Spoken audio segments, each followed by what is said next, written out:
और उनके साथी बुच विलमोर को स्पेस में फंसा दिया, जहां न गुरुत्वाकर्षण था, न ताजा खाना, न बाहर निकलने का कोई रास्ता। हर दिन नई चुनौतियां लेकर आता था। शरीर कमजोर होने लगा, दिमाग पर दबाव बढ़ने लगा, और सबसे बड़ा सवाल था कि आखिर इतने लंबे समय तक जिंदा रहने के लिए वे क्या खाएंगे, कैसे खुद को संभालेंगे, और क्या वे सही सलामत धरती पर लौट पाएंगे। अब इस मिशन में उन्होंने कैसी कैसी मुश्किलें झेली और स्पेस में जिंदगी कितनी कठिन होती है, ये जानने के लिए वीडियो को अंत तक जरूर देखना दोस्तों। कल्पना करो, एक ऐसी दुनिया जहां समय रुक सा गया हो, जहां चारों ओर बस अंधेरा हो, जहां गुरुत्वाकर्षण की कोई पकड़ ना हो, और जहां तुम्हारे पास वापस लौटने का कोई रास्ता ना हो। सुनीता विलियम्स और बुच विलमोर ने जब नासा के बोइंग स्टार लाइनर स्पेसक्राफ्ट में कदम रखा था, तो सोचा था कि वे बस 8 दिन के लिए अंतरिक्ष में जाएंगे, कुछ रिसर्च करेंगे और फिर सुरक्षित धरती पर लौट आएंगे। लेकिन नियति को कुछ और ही मंजूर था। तकनीकी खराबी के कारण उनका स्पेसक्राफ्ट अंतरराष्ट्रीय अंतरिक्ष स्टेशन पर ही अटक गया, और वह एक असंभव से दिखने वाले सफर पर निकल पड़े। एक ऐसा सफर जिसमें हर दिन एक संघर्ष था और हर सांस एक चुनौती थी। उन्हें नहीं पता था कि इस चुनौती को वो कभी पार कर पाएंगे या फिर नहीं। पहले कुछ दिनों तक सब कुछ ठीक था। उनके पास ताजा खाना था, मिशन कंट्रोल से लगातार संपर्क था, और उम्मीद थी कि जल्द ही वापसी का कोई ना कोई हल निकल आएगा। लेकिन जैसे जैसे दिन बीतते गए, हालात मुश्किल होते चले गए। स्पेस में रहने का मतलब सिर्फ भारहीनता में तैरना नहीं, बल्कि शारीरिक और मानसिक दोनों स्तर पर एक गहरी परीक्षा से गुजरना है। सुनीता विलियम्स और उनके साथी ने अपने सामने 2 सबसे बड़ी चुनौतियों को देखा। एक थी भोजन और दूसरी थी समय के साथ शरीर और मन पर पड़ने वाला प्रभाव। अगर हम सबसे पहले खाने की बात करें तो दोस्तों, यहाँ सबसे बड़ी बात ये आती है कि जब 8 दिन की प्लानिंग थी, तो 9 महीने तक खाने का इंतजाम कैसे हुआ? क्या वे भूखे रहे? क्या उन्हें अलग से खाना भेजा गया? क्या उन्होंने स्पेस में किसी तरह से खाना उगाया? सच ये है कि स्पेस में खाना हर वक्त एक चुनौती होता है, और इस मिशन में यह चुनौती और भी बड़ी हो गई थी। शुरुआती 3 महीनों तक उनके पास नासा द्वारा भेजा गया ताजा खाना मौजूद था। पिज्जा, झींगा, कॉकटेल, रोस्टेड चिकन और कुछ फल और सब्जियां। ये सभी चीजें अंतरिक्ष स्टेशन के स्टोरेज में मौजूद थीं।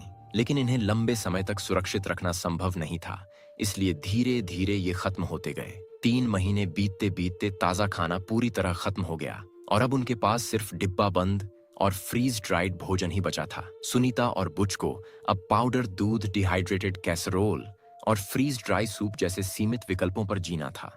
ये खाना स्वाद में तो सीमित था ही, साथ ही इसे खाने के लिए भी विशेष तैयारी करनी पड़ती थी। स्पेस में पानी की बर्बादी नहीं की जा सकती, इसलिए खाने को तैयार करने के लिए जितना जरूरी हो उतना ही पानी इस्तेमाल किया जाता था। लेकिन पानी की बात करें तो वो भी एक बड़ी समस्या थी। अंतरिक्ष में हर बूंद कीमती होती है, और इसलिए नासा के उन्नत फिल्ट्रेशन सिस्टम ने एक अनोखा समाधान निकाला। सुनीता और बुच जो पानी पी रहे थे, वो असल में उनके अपने शरीर से रिसाइकल किया गया पानी था। जी हाँ, अंतरिक्ष में हर एस्ट्रोनॉट का मूत्र और पसीना एक विशेष सिस्टम के जरिए फिल्टर करके दोबारा इस्तेमाल किया जाता है। यानी वे जो पानी पी रहे थे, वह उनकी ही बॉडी से निकला हुआ रिसाइकल्ड पानी था। यह सुनने में अजीब लग सकता है, लेकिन यही अंतरिक्ष की सच्चाई है। समय के साथ उनकी खाने की आदतें भी बदलने लगीं। वे पहले की तरह किसी खास खाने को मिस नहीं कर रहे थे, बल्कि उन्हें सिर्फ उतनी ही कैलोरी लेनी थी जितनी उनके शरीर को जीवित रखने के लिए जरूरी थी।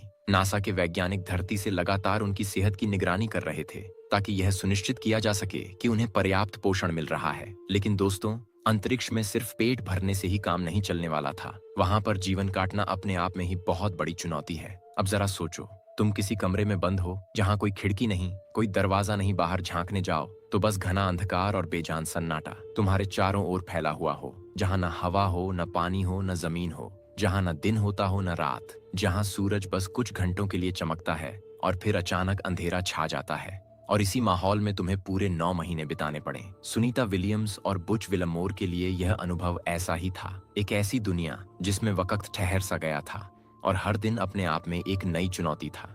स्पेस में सबसे बड़ी मुश्किल होती है माइक्रोग्रेविटी, यानी शून्य गुरुत्वाकर्षण। इसका मतलब है कि तुम्हारा शरीर लगातार भारहीनता में तैरता रहेगा। तुम्हें अपनी हर एक हरकत को संभालना होगा, क्योंकि एक मामूली सी चूक और तुम दीवार से टकरा सकते हो। खाना खाने से लेकर सोने तक सब कुछ मुश्किल बन जाता है। तुम्हें सोच समझकर हर चीज को अपने साथ बांध कर रखना पड़ता है, क्योंकि जरा सी लापरवाही और तुम्हारा खाना तुम्हारी आंखों के सामने हवा में तैरता हुआ गायब हो सकता है। लेकिन असली परीक्षा तब शुरू होती है जब यह भारहीनता धीरे धीरे तुम्हारे शरीर को बदलने लगती है। गुरुत्वाकर्षण की कमी के कारण हड्डियां कमजोर होने लगती हैं, मांसपेशियां सिकुड़ने लगती हैं, रक्त संचार धीमा पड़ जाता है, शरीर में मौजूद फ्लूइड्स ऊपर की ओर बढ़ने लगते हैं, जिससे सिर में दबाव बढ़ जाता है और चेहरे पर सूजन आ जाती है। तुम चाहे कितना भी खाना खा लो, लेकिन तुम्हारा वजन कम होने लगता है। और सबसे खतरनाक बात यह होती है कि हड्डियों की ताकत वापस नहीं आती। इसका मतलब यह हुआ कि जितना ज्यादा वक्त तुम स्पेस में रहोगे, उतना ही तुम्हारा शरीर धरती के माहौल के लिए कमजोर होता जाएगा। सुनीता और बुच को हर दिन कम से कम 2 घंटे एक्सरसाइज करनी पड़ती थी, ताकि उनकी मांसपेशियां और हड्डियां ज्यादा कमजोर ना हों। लेकिन इस सब के बावजूद उनका शरीर पहले जैसा नहीं रह पाया। जैसे जैसे समय बीतता गया, उन्हें एहसास हुआ कि वे सिर्फ स्पेस में फंसे नहीं हैं, बल्कि स्पेस उन्हें बदल भी रहा है। और फिर आता है सबसे मुश्किल हिस्सा, मानसिक चुनौती। धरती पर जब तुम थक जाते हो तो बाहर टहलने निकल जाते हो, किसी दोस्त से मिल लेते हो। लेकिन अंतरिक्ष में ऐसा कुछ नहीं होता। वहां सिर्फ तुम हो, तुम्हारे चारों ओर अंधेरा, और बस तुम्हारे साथियों की वही गिनती की गई आवाजें। एक ही जैसी दिनचर्या हर दिन, एक ही जैसे काम, और हर पल यह एहसास कि वापसी कब होगी किसी को नहीं पता। इस तनाव से निपटना सबसे कठिन होता है। सुनीता और बुच के लिए हर दिन एक मानसिक लड़ाई थी। जब घर से दूर जाने का एहसास धीरे धीरे दिल और दिमाग को घेरने लगता है, तब हौसला बनाए रखना सबसे बड़ी चुनौती बन जाती है। क्योंकि जब आसपास कोई रास्ता नजर नहीं आता, तो हौसले भी टूटने लगते हैं। और ऐसा ही कुछ इन दोनों के साथ भी हो रहा था दोस्तों। 9 महीने तक हर दिन हर घंटे यह सवाल उठता रहा कि आखिर कब वापस जाएंगे, कब वह दिन आएगा जब वे दोबारा धरती पर अपने परिवार से मिल पाएंगे। और फिर आखिरकार वह दिन आया जब तकनीकी खराबी ठीक कर ली गई और सुनीता और बूच की वापसी की तैयारी शुरू हुई। लेकिन वापसी इतनी आसान नहीं थी। जैसे ही स्पेसक्राफ्ट ने अंतर्राष्ट्रीय अंतरिक्ष स्टेशन से अलग होना शुरू किया, उनके दिल की धड़कनें तेज हो गईं। यह आखिरी परीक्षा थी। अगर इस दौरान कोई गड़बड़ होती, तो यह मिशन इतिहास के पन्नों में एक अलग ही वजह से दर्ज होता। जैसे ही स्पेसक्राफ्ट ने पृथ्वी के वायुमंडल में प्रवेश किया, तापमान तेजी से बढ़ने लगा। हजारों डिग्री के तापमान को सहन करते हुए उन्हें इंतजार करना था कि कब पैराशूट खुलेगा और कब वे सुरक्षित लैंड करेंगे। और फिर जैसे ही स्पेसक्राफ्ट धरती की सतह से टकराया, एक झटके के साथ सब कुछ ठहर गया।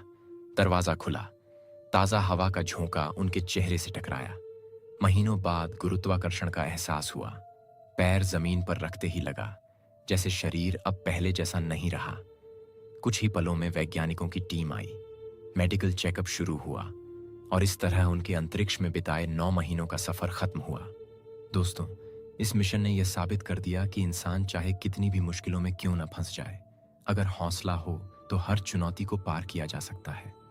इस मिशन ने यह भी दिखाया कि विज्ञान ने हमें कितनी दूर तक पहुंचा दिया है कि अब इंसान महीनों तक अंतरिक्ष में रह सकता है। लेकिन साथ ही इसने यह भी दिखाया कि स्पेस में जिंदगी आसान नहीं है। हर पल एक नई चुनौती होती है, हर दिन अपने आप में एक संघर्ष होता है। यह मिशन भविष्य में अंतरिक्ष यात्रा की तैयारी के लिए एक बहुत बड़ा कदम साबित होगा, क्योंकि नासा और दूसरी अंतरिक्ष एजेंसियां अब मंगल पर इंसानों को भेजने की तैयारी कर रही हैं। और यह मिशन यह बताने के लिए काफी है कि स्पेस में लंबे समय तक रहने के लिए क्या तैयारी जरूरी